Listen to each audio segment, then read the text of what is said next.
এটি শিশুদের জন্য বিনামূল্যে। ফ্রি? এটা কখনো হয় নাকি? হয়তো এটা একটা ফাঁদ। ভোমল, তুই না একটা ভিতর ডিম, এটা তো সামান্য কটন ক্যান্ডি, এটা আমাদের আবার কি ক্ষতি করবে? আমি জানি না, এখানে কেমন জানি বিপদের গন্ধ পাচ্ছি। কেউ কটন ক্যান্ডি ফ্রিতে কেন দেবে? হয়তো দোকানদার খুব ভালো, অথবা ছুটকি আর পচা ছুটে যায় কটন ক্যান্ডির কাছে। হ্যালো ছোট ছোট শিশুরা, তোমরা কি আমার কটন ক্যান্ডি খেতে চাও?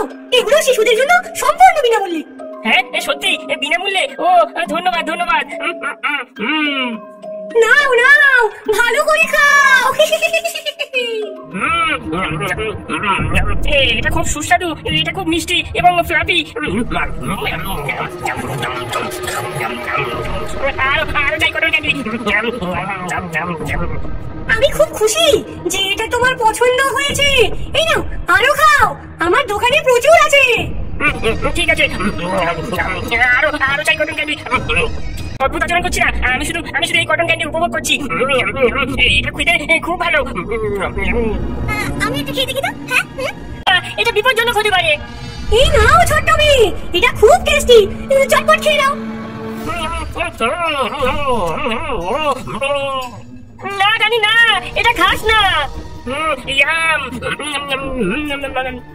চমৎকার, আরেকজন। শীঘ্রই এরা সবাই আমার ভয়ঙ্কর জগতে থাকবে।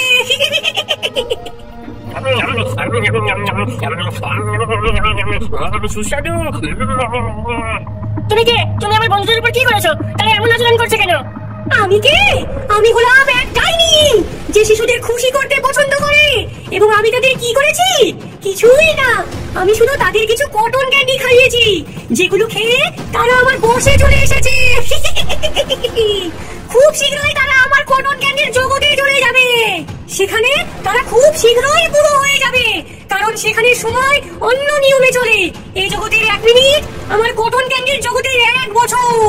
খুব শীঘ্রই তোমার বন্ধুরা বুড়ো হয়ে যাবে, আর তারা বুড়ো হয়ে গেলে তাদের মাথার পাকা চুল দিয়ে আমি আরো এমন কটন ক্যান্ডি বানাবো।